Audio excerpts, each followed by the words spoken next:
भागलपुर जिले के लोदीपुर थाना क्षेत्र के पेट्रोल पंप के समीप पुलिस ने एक स्कॉर्पियो से भारी मात्रा में विदेशी शराब बरामद की है।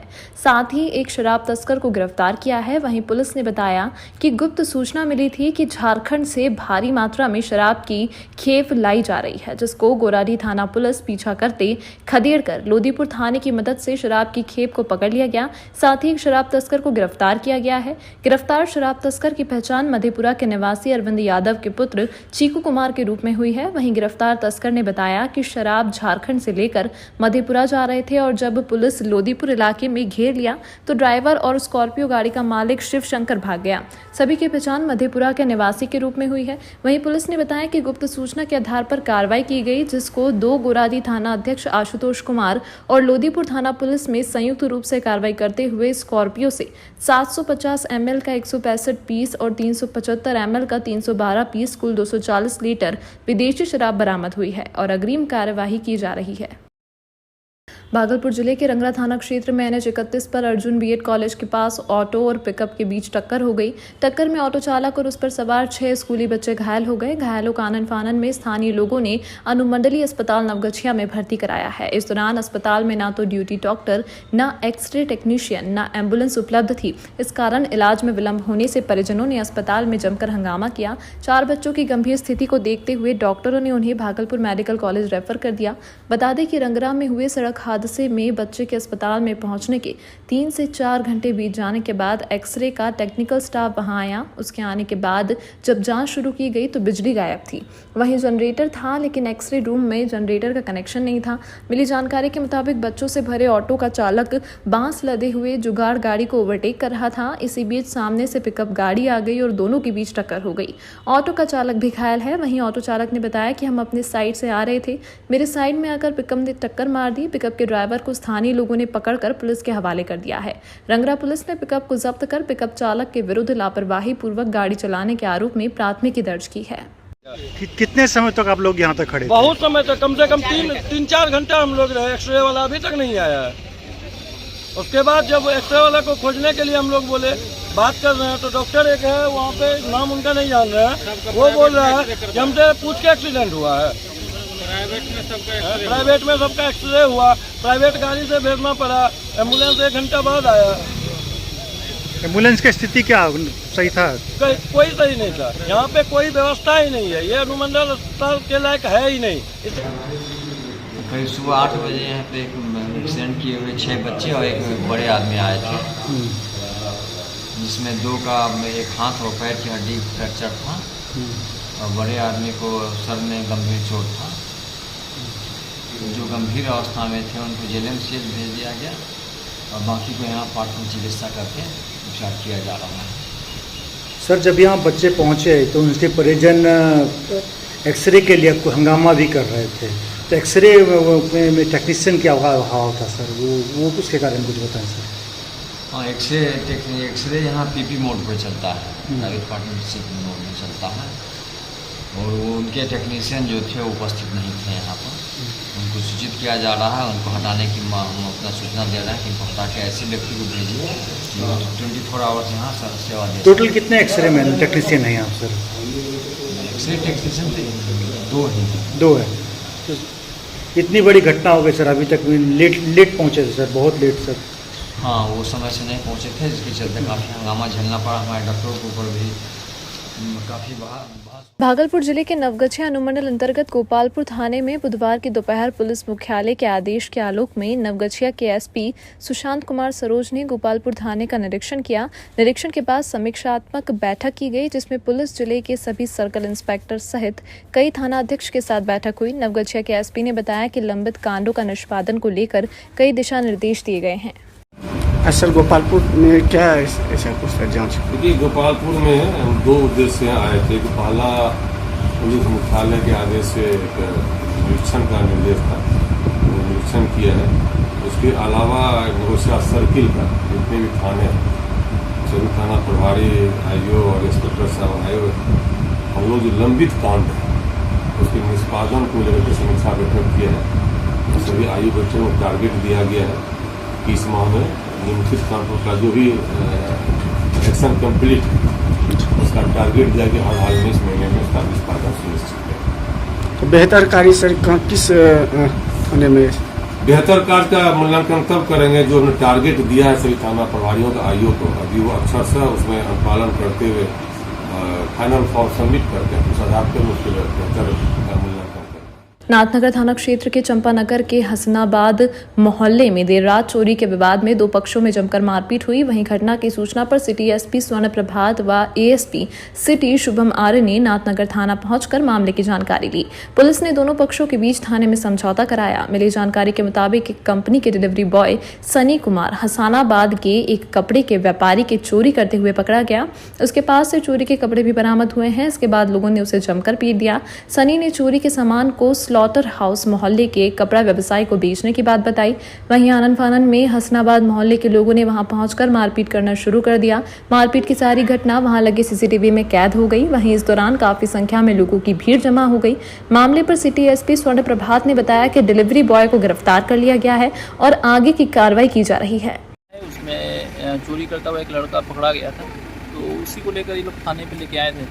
मैं भी फील्ड में निकला हुआ था इंस्पेक्शन के लिए, तो घूमते थाना आया था, बैठा हुआ था। मारपीट की मामला सामने आया जो एक चोर पकड़ा गया है उसके पास से कुछ सामान भी बरामद हुआ। ईकॉम एक्सप्रेस का है डिलीवरी बॉय, उसके पास से जो पार्सल पिक करता था दुकान से, वही चोरी का माल पकड़ा। मामला कहाँ से उठा था? बताया कि चोरी के सामान के साथ एक डिलीवरी बॉय को पकड़ा गया था, उसी को पकड़कर थाने पे लाया गया। कितने खिलाफ मामला दर्ज किया गया है? अभी तो उसी के खिलाफ चोरी का मामला दर्ज किया जा रहा है, और भी जो आवेदन आएंगे तो और भी आगे कार्रवाई। भागलपुर जिले के सुल्तानगंज प्रखंड में बारिश नहीं होने के कारण किसानों का खेती बाड़ी काफी प्रभावित हो रही है, जिससे किसान चिंतित और परेशान है। बारिश नहीं होने के कारण खेतों में दरारें आने लगी हैं और खेतों में लगे धान के बिछड़े मुरझाने और खराब होने लगे। सुल्तानगंज प्रखंड कृषि विभाग से मिली जानकारी के अनुसार खरीफ फसल की बुआई का लक्ष्य 5,779 हेक्टेयर रखा गया है। आशा के अनुरूप बारिश नहीं होने से सुल्तानगंज में महज 5% ही धान की रोपनी हो सकी है। समस्या हो रही कि बारिश हो ही नहीं रहा, तो बिचड़ा सब जल गया है। किसान सबको परेशानी है, बिचड़ा तो जलिए गया है। अब किसान कैसे धान रोपेगा, कैसे खाएगा? साल भर का खेती होता है। अब सुखाड़ घोषित करना चाहिए सरकार को इस चीज़ को देखते हुए। सिंचाई का यहाँ पर व्यवस्था नहीं है? सिंचाई का व्यवस्था है, लेकिन नलकूप भी काम नहीं कर रहा है। पानी का लेयर बहुत भाग चुका है। परेशानी है कि सुखाड़ी घोषित देख रहा है कि सब सूखा हुआ पड़ा हुआ है, न बोरिंग की व्यवस्था है, न कोई की व्यवस्था है। और सरकार से या वो सुखाड़ी घोषित हो रहा है, सरकार का कोई सोचता नहीं है, कोई अभी तक उपलब्ध है। हम लोग गरीब आदमी क्या करेगा? जब रोपा तब अभी नहीं हो रहा है। केबीनाथ धाम में लगे विश्व प्रसिद्ध श्रावणी मेला के 14वें दिन पर्यटन विभाग के प्रधान सचिव संतोष कुमार मल सुल्तानगंज पहुंचे। इस दौरान उन्होंने नमामि गंगे घाट, सुल्तानगंज रेलवे स्टेशन, कच्ची कांवरिया पथ सहित पूरे मेला क्षेत्र का निरीक्षण किया। इस दौरान प्रधान सचिव ने कहा कि पर्यटन के क्षेत्र में सुल्तानगंज को और विकसित किया जा सके, इसके लिए प्रयास करूंगा। सारी व्यवस्थाओं का प्रारूप तैयार कर सरकार को प्रपोजल भेजा जाएगा, ताकि सालों भर सुल्तानगंज आने वाले पर्यटकों और कांवड़ियों को बेहतर सुविधा मिल सके। मौके पर जिलाधिकारी सुब्रत कुमार सैन, एसडीएम धनंजय कुमार सहित कई अधिकारी व पदाधिकारी मौजूद थे। ये तो हम लोगों की अभी जो काम चल रहा है उसकी परिकल्पना है। भविष्य में स्वदेश दर्शन 2 नंबर की स्कीम आ रही है और राज्य योजना की भी स्कीमें भविष्य में आएंगी। तो आसपास हम श्रद्धालुओं के लिए और अच्छी व्यवस्था किस तरह बना सकें, उसके लिए हम लोगों के आर्किटेक्ट्स आए हुए हैं और ये अभी प्लानिंग करके देंगे। फिर हम माननीय मुख्यमंत्री जी के सम्मुख और राज्य सरकार के सम्मुख इसको रखेंगे अप्रूवल के लिए, तब हम आपको और विस्तार से इसके बारे में बता पाएंगे। लेकिन हम लोग इसको और अच्छा करने के लिए माननीय मुख्यमंत्री जी के निर्देशानुसार कृत संकल्प हैं। मांझी भागलपुर विश्वविद्यालय में विगत 10 दिनों से विश्वविद्यालय और कॉलेज के कर्मचारी की हड़ताल हुई समाप्त। अपनी मांगों को लेकर हड़ताल पर थे। इसी को लेकर विश्वविद्यालय के अभिसद के सभागार में बिहार राज्य विश्वविद्यालय एवं महाविद्यालय कर्मचारी के सदस्यों एवं विश्वविद्यालय प्रशासन के बीच वार्ता हुई, जिसमें कर्मचारी महासंघ की मांगों पर अपनी सहमति जताते हुए विश्वविद्यालय प्रशासन के द्वारा इसे जल्द से जल्द 8 अगस्त तक पूरा करने की बात कही गई। वहीं कर्मचारी महासंघ के मंत्री सुशील मंडल के द्वारा कहा गया कि हम सभी कर्मचारी अपनी इस हड़ताल को छात्र हित को ध्यान में रखते हुए अपना अनिश्चितकालीन हड़ताल को स्थगित करते हुए विश्वविद्यालय प्रशासनिक भवन, पीजी विभाग और कॉलेज को खोलने पर अपनी सहमति जताई और कहा गया कि यदि 10 अगस्त तक हमारी इन मांगों को पूरा नहीं किया गया तो हम पुनः हड़ताल पर चले जाएंगे। इस वार्ता में रजिस्ट्रार निरंजन प्रसाद, बीएसडब्ल्यू राम प्रवेश सिंह, किशोर मंडल, सतीश मंडल, प्रभु नारायण मंडल, सुधीर कुमार शाह के अलावा कर्मचारी नेता मौजूद थे। विश्वविद्यालय प्रशासन पर विश्वास है और इन्होंने एग्रीमेंट हमारे साथ किया है कि 8 अगस्त तक आपका सारे कार्य पूरे कर दिया है। बना हुआ समझौता पत्र आपके पास कहाँ से आ गया? समझौता पत्र क्या बना के लेके गए थे? ये समझौता तो हर संगठन अपना पक्ष का बना के रखता है, हम भी अपने पक्ष का बना के रखा है। नो विक्टिमाइजेशन मेरा सबसे बड़ा चीज था, नो विक्टिमाइजेशन पर हमने दस्तखत कराया है। ये तो हर संगठन अपना बना के चलता है। कर्मचारी बोले नहीं खुलने ये कर्मचारी नहीं समझ पा रहे हैं, जिस समय समझ जाएंगे तो वो चुप हो जाएंगे। इस पे सहमति बन गई है, हम लोग प्रयास करेंगे।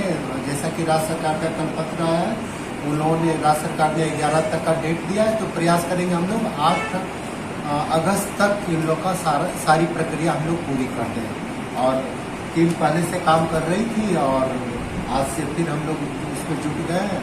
जितना जल्द होगा प्रयास कर रहे हैं 8 से पहले भी हो जाए तो बहुत अच्छा, ताकि उन लोग पोर्टल पे अपना भागलपुर के समाहरणालय के सामने सामाजिक न्याय आंदोलन के बैनर तले 1 दिवसीय धरना कार्यक्रम का आयोजन किया गया, जिसमें सुल्तानगंज में 9 जून को भूमिहीनों को सरकारी जमीन पर अवैध रूप से कब्जा कर घर बनाए जाने के मामले में अंचल अधिकारी के द्वारा सरकारी जमीन को अतिक्रमण मुक्त कराया गया था। इन लोगों का कहना है कि भूमिहीनों को सरकार के द्वारा जमीन आवंटन देने की बात कही गई थी, लेकिन अभी तक जमीन आवंटन नहीं किया गया है और इन्हें वहां से हटा दिया गया।